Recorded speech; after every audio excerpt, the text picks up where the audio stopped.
have some fun. How's everyone today? Cool. I love an audience that responds. Makes my job a little easier. All right. When I was asked to do this presentation, I thought, this is different than what I normally do. Because what I normally do is I teach people software. I do editing, I do classes, I have YouTube videos since 2007. I've always been an instructor. But when you ask me as a photographer, how do I tell people or instruct people to be more creative with image editing and image capture? That made me pause, because we get in a rut as photographers. We get our genre, whatever it is we like to photograph, and we learn it to death, and we go photograph it to death. And that's usually the way it works. We kind of just don't do anything else besides that thing that we're passionate about. So I thought, one of the best ways to help someone be creative and elevate their photography is to help them see that they can get out of their comfort zone. My comfort zone is portrait and travel photography. It's what I do. But if you say go shoot a sports game, I am going to freak out, because I'm going to ask a million questions about settings and where do I need to be and what's the best shot. That's what's going to happen. I'm just going to freak out. So we have to challenge ourselves to go beyond what we're used to and what we do all the time. And one of my favorite things to tell people, especially photographers that are just starting out, is you have to get beyond the technically correct photo. And what I mean by the technically correct photo, if I hired you as a chef and I said, I'm hiring you to make a hamburger, what am I expecting to happen? You're gonna source everything, you're gonna, if I don't already have it, you're gonna prepare it based on what I asked you to do, then you're gonna serve it, and that's gonna be it. And I'm gonna, hopefully, taste a hamburger. That's the technically correct response. But if I bite into that hamburger and I say, oh my God, that's the best hamburger I've ever tasted, you went over and above what I asked you to do. So as a photographer, if I contract you to do something, and all you do is show me a picture that's in focus, composed, well lit, okay, and? Because that's the bare minimum. We shouldn't even be talking if you can't accomplish that. So a lot of photographers, especially early on, get caught up in what settings should I be on? Where should I stand? What should I point at? What should I do? And that's the day one stuff. Once you get past that, then it's about the creativity part. So how do you get outside the technically correct photo? I'm going to challenge you to give yourself shoot assignments. In other words, give yourself a shoot assignment that's different than what you normally shoot. I'll give you some samples, some easy ones. So this week, getting ready for this conference, this event, I said, I'm going to give myself a few shoot assignments. I'm going to share them with the crowd. First one, shoot things that are red. That's easy. You can see red everywhere. Exit sign, clock, no exit sign. Those kind of look the same. Anyway, you're going to see red everywhere. Piece of cake. So you start shooting things that are red. Checked into the hotel. There's a little box right there on the counter for your keys. Perfect, got it. Next up, there's a Tesla showroom right there on the corner. Walk by. But wait, it's at night. They're closed. So the first barrier was, there's a big piece of glass in front of me. And you have to decide, is that barrier going to stop you from capturing the shot? And if the answer is yes, then you got to really start to evaluate, are you up for this? If you're going to take an easy no. So the glass is in front of me, and I'm thinking, I pulling on the doors. Oh yeah, they're closed, I can't go in. And there's a beautiful red car sitting right in front of me. Am I just gonna walk by it because I'm gonna get all this reflection and stuff from the glass? No. Quick tip. If you wanna shoot something behind glass, put your device right up to the glass. Like on it. Touch the lens right on the glass. Because what that will do is help shield all those reflections and things coming from around the device. So, quick, easy capture. Sitting in a restaurant across the street, nice red chairs. Easy, piece of cake. Oh, there's a thing in there called the shop. I don't even know what the shop is, but I saw the sign, saw it was red, did it. I don't know what the shop sells. Then I was like, okay, red was easy. What about things that are round? Another easy assignment. Don't worry, it's going to get a little harder. Shooting things that are round. Now, this is actually in the ceiling. Because as photographers, one of the first rules we got to break is getting past our line of sight. If you're 5'7", 6'1", whatever, you're always shooting at that height. And therefore, you're missing a lot of stuff that's above you, and a lot of stuff, especially a lot of stuff that's below you. You got to work the angles. You got to look beyond just your line of sight. Look up, see what's like. How many of you looked and saw that nice architecture up there for those things? No reason to look up there. But now that you see it, you almost want to pull out a Samsung S22 and shoot it because there's some nice architecture up there. So same thing, look down. This little round cocktail table was right there as I was checking out of the restaurant. It's like, oh, it's round and it's red. I get a twofer. There we go. Elevator, lights, round, easy. Well, their elevator lights are going to be round buttons too. Notice they've never made those buttons square for some reason. There's something to that. That requires further investigation. Nice lights in the hallway, cool, right on the wall, right at eye level, easy to shoot. Again, looking up, seeing round things. And then looking for things that aren't as obvious, because these are kind of oblong shapes, but when they're overlapping each other, they create circles.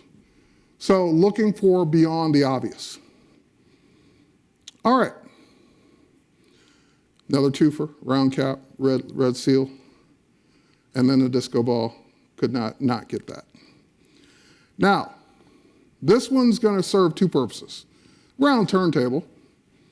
But we're going to see this one come up again, and actually a couple times. I'll get to those in a minute. So now we got past some easy ones. Picking a color, picking a shape.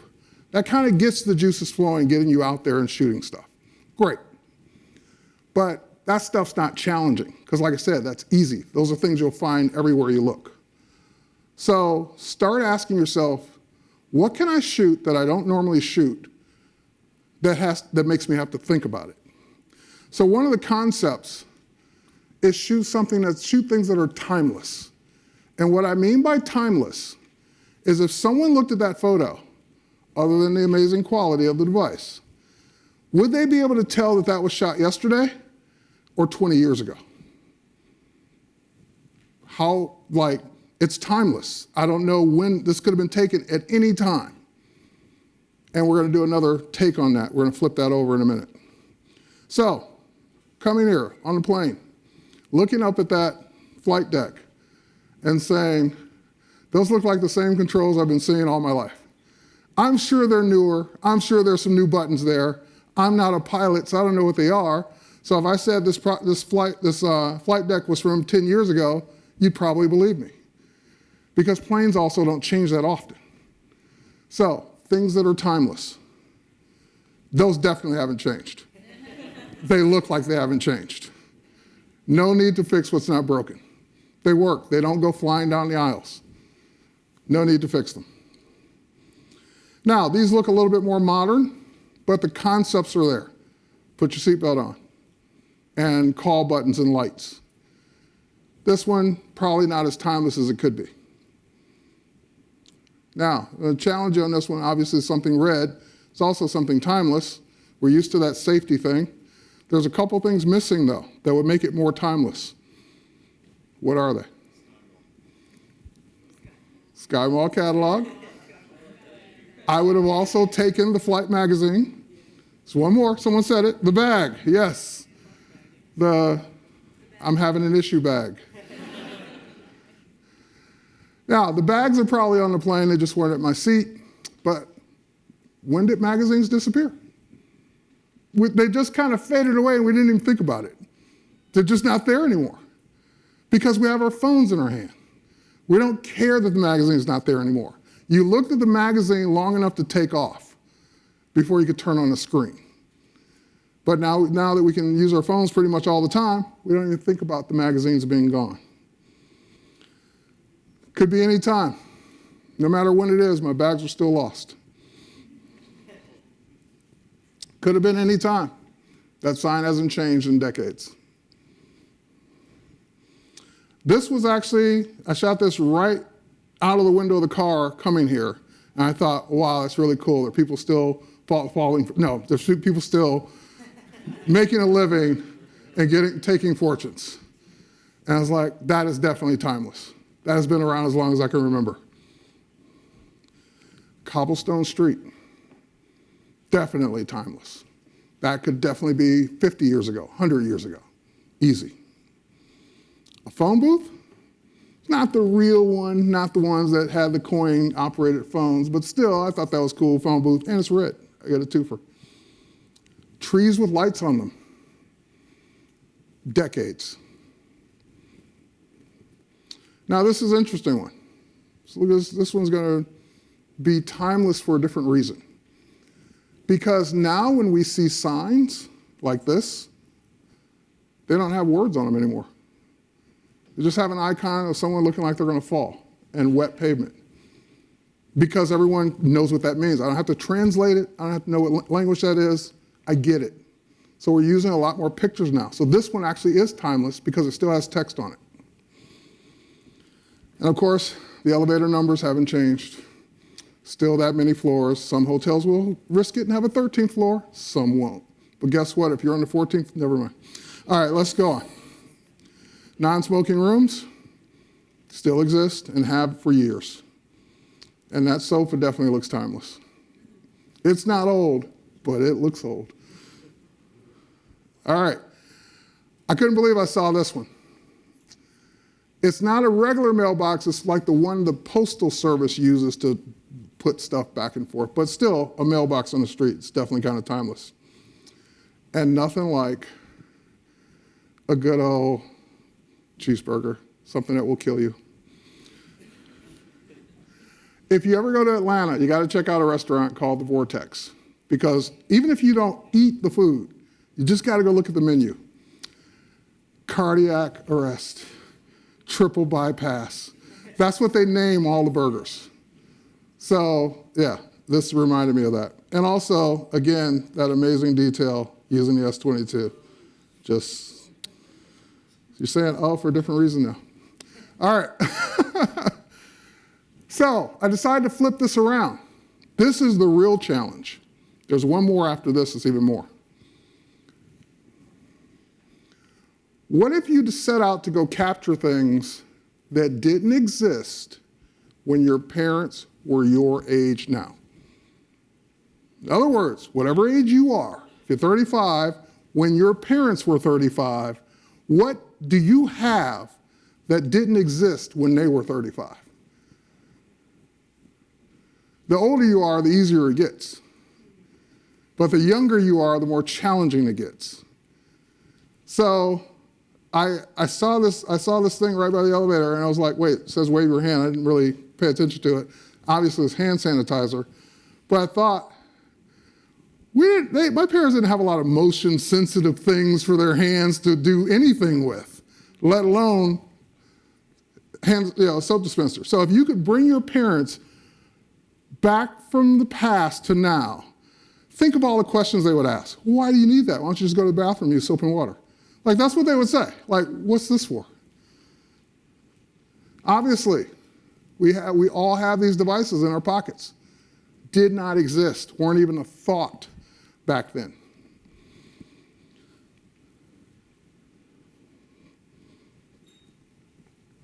Electric cars.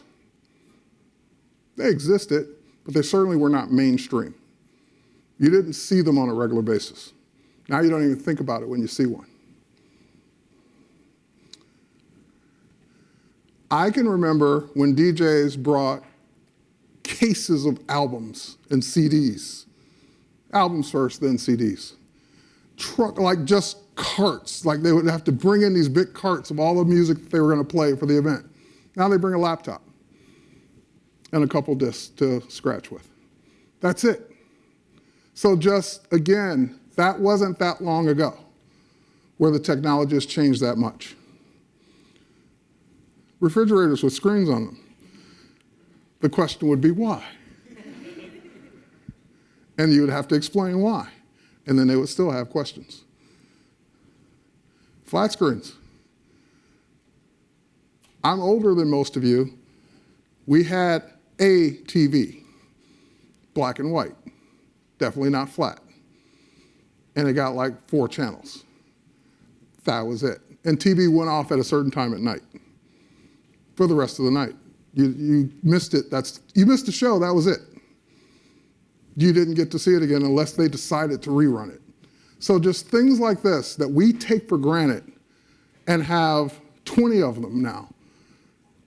When you go back and you think about things that are the reverse of timeless, that didn't exist, depending on how old your parents are and how old you are, that's a great genre to capture. All right, I heard someone mention this in the Q&A. This one is the biggest challenge. Photographing people is not that hard if they're people you know. Because if they're people you know, you don't have a problem asking them. They don't have a problem usually being patient while you do it. But if it's a complete stranger, that's a lot harder. So you're probably going to approach this one of 2 ways. You're probably going to start off candidly. That still tells a story. That makes you think, that makes you wonder what those people look like, where they got those cool shoes from, where they're headed. But it's not the challenge. The only challenge here is just not getting caught and looking weird. But there's not really a challenge in this. It's not a challenge in this. I asked the flight attendant, can I take a picture? She said, sure. No challenge. No one cared. Now, interesting thing here. I had sat down by this point, and I'm still wanting to take a picture, this time of the pilot. He saw me bring up the phone and step back. So that either meant one of 2 things. He thought I was trying to take a picture of the flight deck and therefore got out of the way, or probably didn't want his picture taken. And I didn't ask. So fair game. I didn't ask. He got out of the way for whichever reason it was. Guy standing there looking where his next flight's going to be. No challenge. Easy. People enjoying some food with a super telephoto lens on the S22. Amazing. Great. Got a chance to test it out even in a low light. No challenge though. Looks good, but no challenge. I told her she was in this. She was like, what? Wait, what? Again, telephoto lens. She's across the room, not paying attention. It's great. Easy. Same thing with her boss. She's hard at work, not paying attention to me. I'm across the room. Ah, see, there it is. Great. Now, this is where it gets interesting. This is on that same flight. I sat down and started, once we took off, I started working. I opened my laptop, start working on my photos from the last shoot I did. Lady sitting next to me, reading a book on her phone, wasn't paying attention to her. She decided to ask me. She decided to engage with me. Are you a photographer? And then it's like the light went on. Why, yes, I am. Because what that introduced was my ability and my permission to continue talking to her. And once we created that rapport of, yes, I'm a photographer, what do you do, blah, blah, blah, blah, blah. By the way, you mind if I take your picture? Not only did she say okay, she stood up, wrapped up, posed for it, multiple shots, because I asked. Now, when you ask, you're going to probably get 9 out of 10 that are going to say yes. You're definitely going to get somebody that says no. I got one person this week that absolutely said no. No way, no. Because they were shy. That was the excuse. They did put their hands up. No, don't take a picture of me. And you've seen that before. You may have done that before. And that's okay. It's okay to get a no, because you're going to get way more yeses than you get nos. And when you get permission, when you get buy-in, the next thing you want to do is immediately after you capture the photo, you want to turn it around and show it to them so they can see what you're doing. Because when you do that, that gives them the opportunity to say, well, I don't like that one, let's take another one. And then you just keep shooting. If you ever get to take celebrity photos, you're going to have to really master this. You have permission. You might even be getting paid to do it. And you got 5 minutes at best to get it right. That means you're not looking at your settings. You're not, oh, I didn't get that quite right. Oh, I messed up. You don't have time. They're not going to give you time. They're going to give you the poses. They're going to give you permission. They're going to let you do your thing. In 5 minutes, they're walking out of there, whether you got the shot or not. So you got to get good at this, that when you ask someone and they say yes, that you're ready. Because not only are they letting you do it, here's what's going through your mind. Guaranteed, I got to hurry. I got to hurry because she's not going to stand here all day. I got to get it right. And some of that's true, especially, like I said, with celebrities. But even random people, it's going to be true because they're not going to stand there forever. So you have to get enough practice in so that when you take these shots, you're ready on the spot anytime the opportunity comes up. Now, luckily, if you are using the S22, there's an application you can download called Expert RAW. We'll get into that in a minute. Because with Expert RAW, the term expert comes in is that it gives you all kinds of camera settings that you can choose right on your mobile device. So if you want to change the shutter speed, you want to change the well, no, I'm not sure about the aperture. You want to change the shutter speed, you want to change the ISO, you want to change those kinds of settings, you can get good at that so you're getting just the amount of light you want and just the right shot you want. This person was sitting down in the lobby. And I took a couple candid shots. And then I said, you mind if I take your picture? You have a really interesting look. I would love to capture you. No problem. Started posing right away. And after I showed them to her, guess what her next question was? Exactly. Can you send those to me?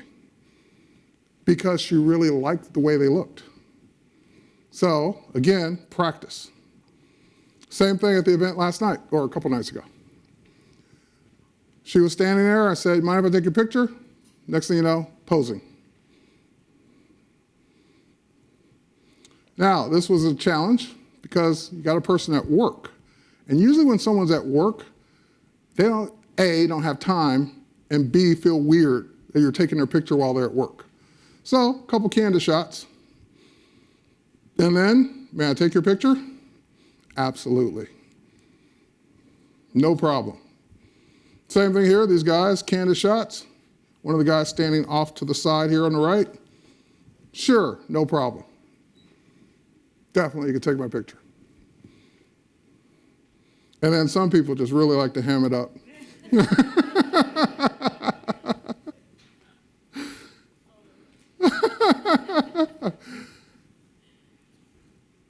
Some people are here at the event talking.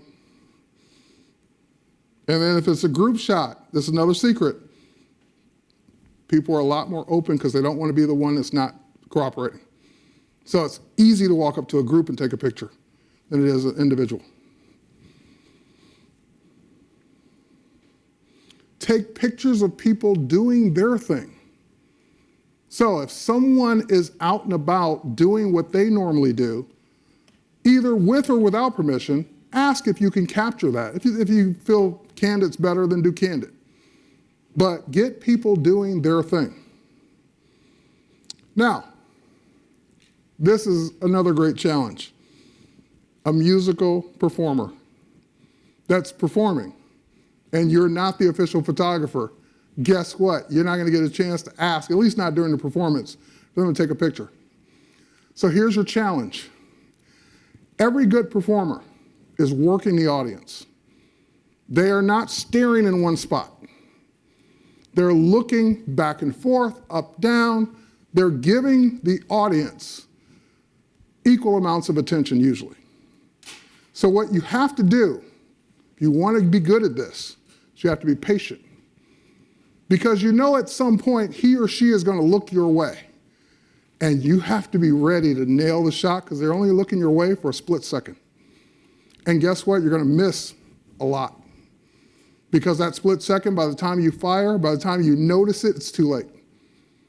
So that's where the practice is going to come in. So waiting, just looking over there at that side, waiting, not looking at me, waiting, not looking at me at all, but I'm there ready the entire time. People probably thought I was shooting a video because I'm holding it steady, I'm just waiting the entire time. And there it is. I have some concert shots that I've photographed where it looks like I was the official photographer because the next thing I want to talk about is access. When I knew that this performance was going to happen, where did I go sit? Right up front. So there would be no one in my way, and so I could get a nice clean shot. If you're going to a concert, pay for those front row seats, those first 3 rows, whatever it takes, if you want to photograph it. Because in 9 times out of 10, if you're going to photograph a big event, you're not allowed to bring in big professional gear anyway. So you're going to need to be good with your mobile devices. All right.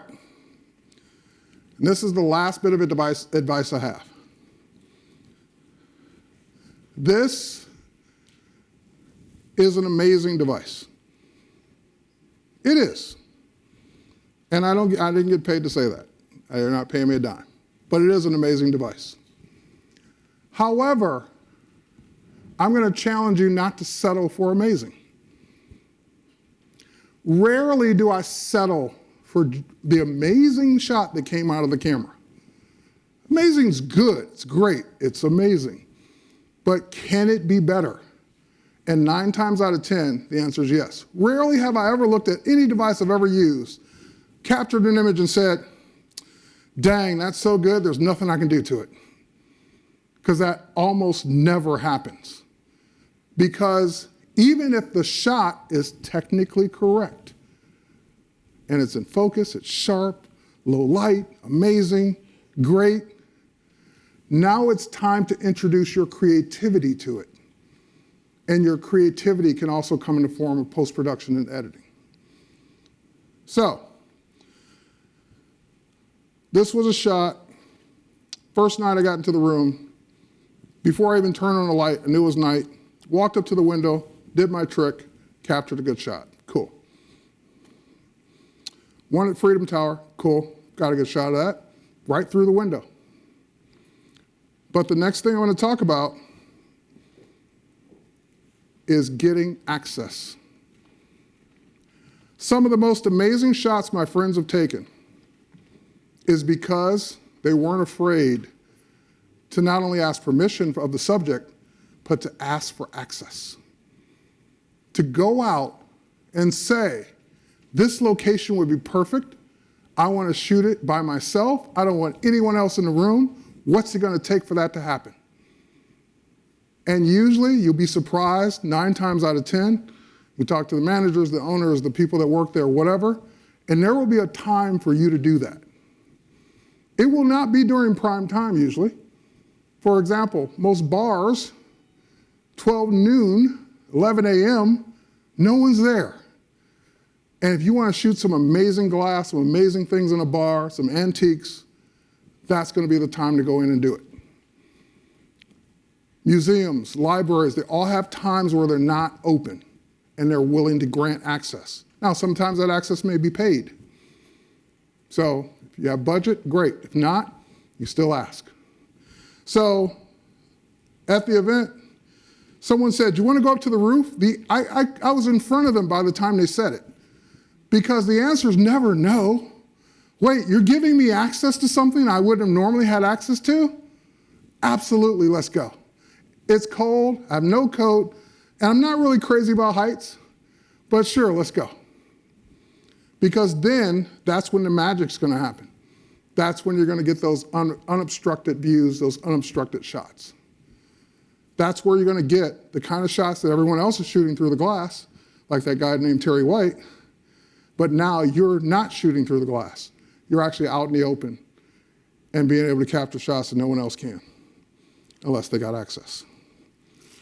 Okay, I got a few minutes left. Let's talk about going beyond amazing.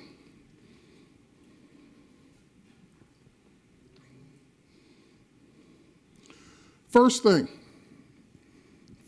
simple thing I can give you. Make sure the color's right. Fix the color. This shot the shot's fine, other than it's just too warm. That door is not yellow. But that's the way it's captured. Sometimes the light plays tricks on sensors, and they're gonna not capture the correct white balance. But that's an easy fix, especially if you shot in RAW. So if I go in, and I go to light, go to color, you'll notice that there's an white balance as shot. But because this is a RAW shot, I get access to all the RAW profiles. Great, but I don't care. So now I gotta try and guess which one is the right one. Because to the right of that, it's telling me that it was captured at 2800 Kelvin. I know that's wrong.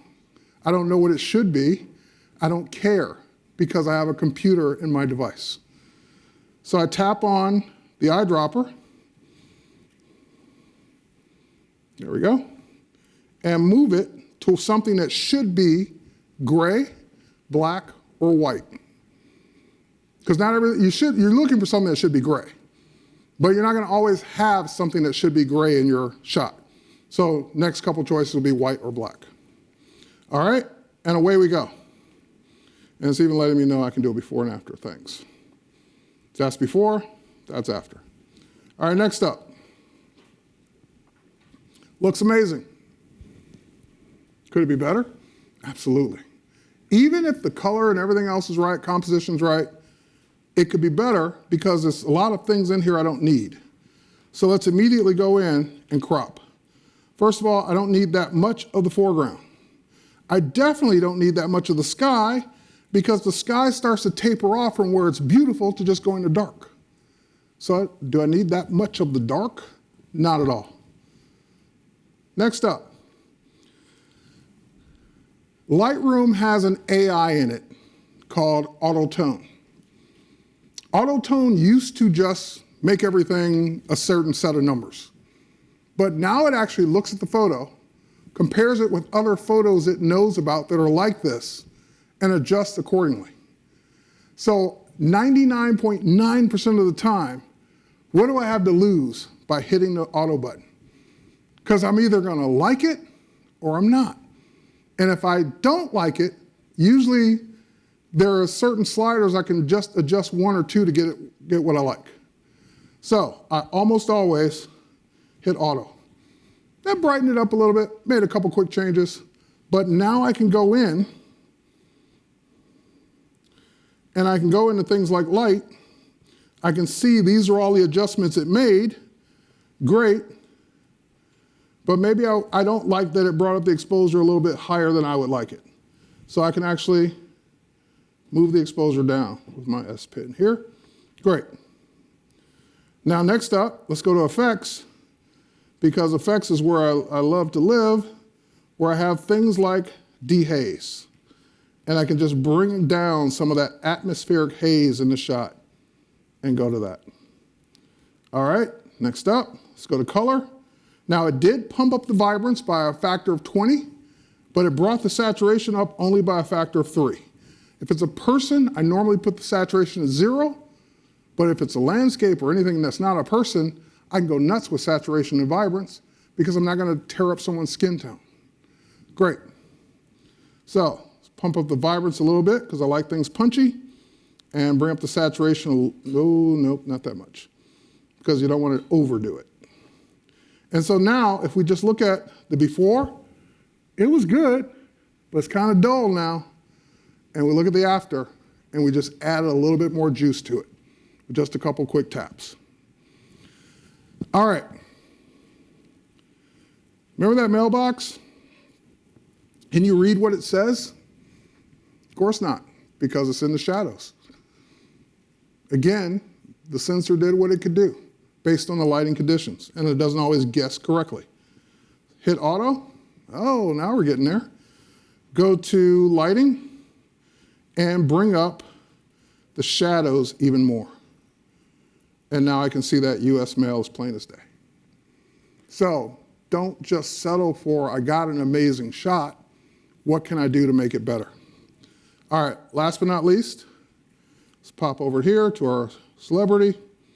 And again, what I would do first, because now we're dealing with a person, is I would go in and I would choose, actually, profiles. And because this was shot in RAW, I see my expert RAW profile has been already selected, but I can also change it to something that I know this should be, which is a portrait. Now that brought down the lighting a bit, which is fine. But now we're just going to go in, go to light. Oh, we didn't hit auto. Let's go to auto. That brought it down some more, but now I'm going to go in and adjust it even further. That brought out more contrast, more detail. I'm going to actually take the contrast back down a little bit. Like I said, I don't always agree with auto. There we go. All right, now, last but not least, we go back to this color thing. She's super warm because based on the lighting that was in the room at the time. Let's go ahead and bring down that temperature a little bit more and just cool off her skin tones. All right, now I want to make it a little bit more moody. That means I want everything but her darker. Now this is where we leave the child apps and we get into the professionals.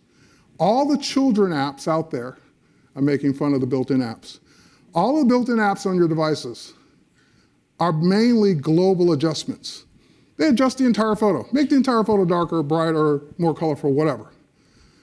But when you have Lightroom and you have AI capabilities, you can go into masking. Yep, I know, try on my own. I'm going to masking, and I have AI-based selections, like select subject. So when I choose select subject, yep, got it, preparing to run for the first time on this device. Hopefully it won't prepare too long. You're going to see something amazing eventually.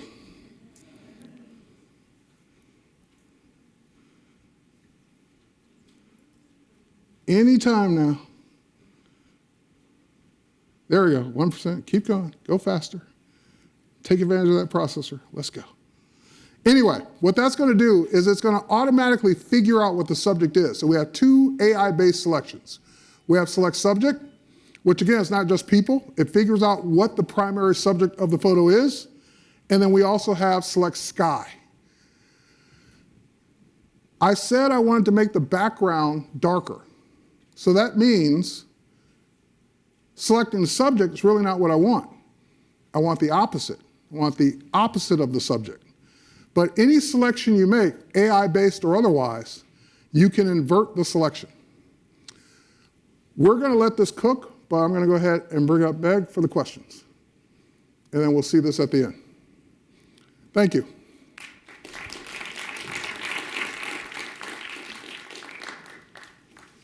Hi, Terry. Hi. Thank you so much. Thank you. I need to send you some photos to edit. Okay. All right. So as usual, we're going to take some audience questions. We have some live stream questions.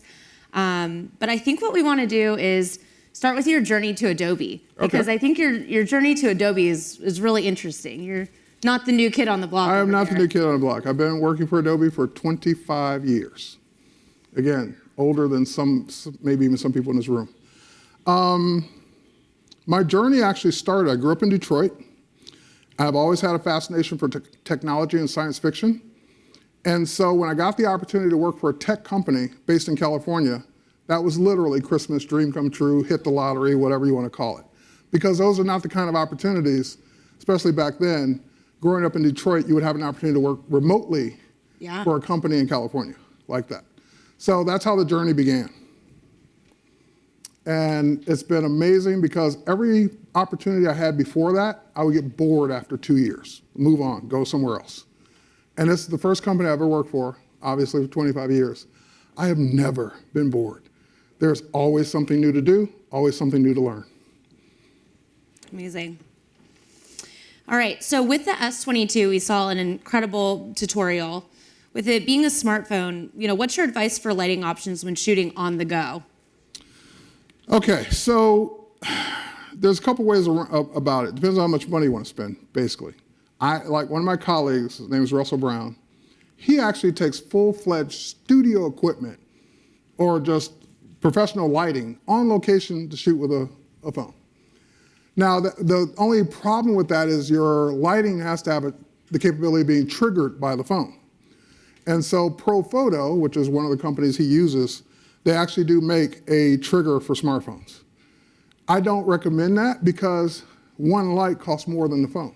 Mm-hmm. So it's just not, that's not going to be for creators on the go. So instead, let's go the opposite end of the spectrum. There are devices like LumeCube. They're little battery-operated continuous light cubes that are bright, like as bright as these lights. Super bright, cost-effective, can fit in your pocket, good battery life, and if you put the right modifier in front of it to soften it, you can get some really amazing results. Excellent. All right, so a live stream question that came in from Knight Rider Ralph. Can you have a career in photography, even just a mobile device? I think absolutely. We have some people in the room here that could probably attest, but what's your take on what you have to get past is that we used to look at, I won't even say smartphones, we used to look at mobile phones as really cruddy images. Yeah. Like they were for reference. They weren't really anything you would use professionally or even use to print or do anything with. We're way past that now. Right. Where the devices and the sensors have gotten so good that really your only limitation is because it's such a thin device is the lens. So I couldn't completely go to mobile because I still need telephoto, I still need lenses that will go further than what this will do, but these are getting so good with the super telephoto that's built into them and the low light and low noise that you can absolutely make a living doing mobile photography. Yeah. The biggest question is going to be, is your client okay with that? If you walked in with just a smartphone, is the mentality there yet on the client side that you're a professional? And I think you're going to have to basically build up a portfolio that you shot all with that device to prove that you are. Sure. So speaking of portfolios, we have a question. How can I balance growing my portfolio without giving away my work for free?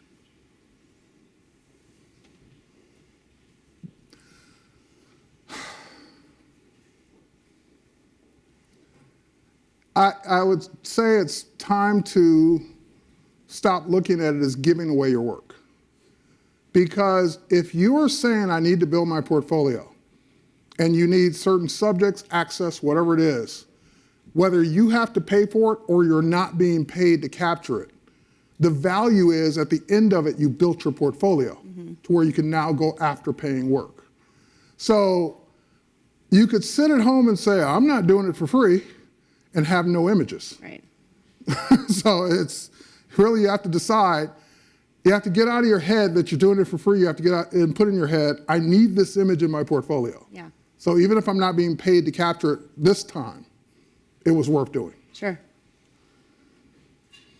All right. 85%. Oh, we're almost there. Okay. We're gonna get there. All right, what are the top editing skills any aspiring photographer should master before moving on to more advanced techniques? Selections are key. So before you can really be good at editing, you have to really be good at making selections. Sure. So masking, which is what we're going to see Yeah. the AI do eventually. Masking, and then really the second piece of advice I would give is knowing when to stop. Yeah. Because if you've ever been a photographer and you've done post-productions on your photos, I guarantee you when you first started, you overdid it. Less is more. Mm-hmm. So unless you're trying to do something creative, or then that's a different story. You might be able to get away with a little bit more. But if you're trying to make a clean, good, production-ready image, then just don't overdo it. Yeah. Great advice. All right, here we go. Are we almost there? Yep. Are we back up on screen?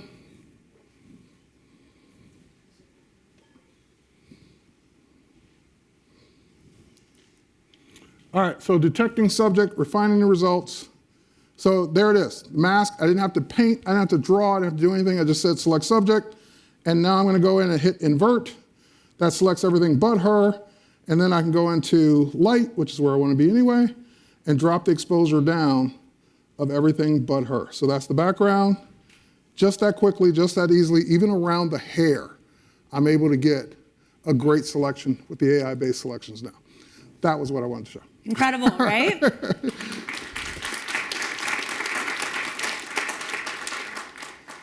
All right.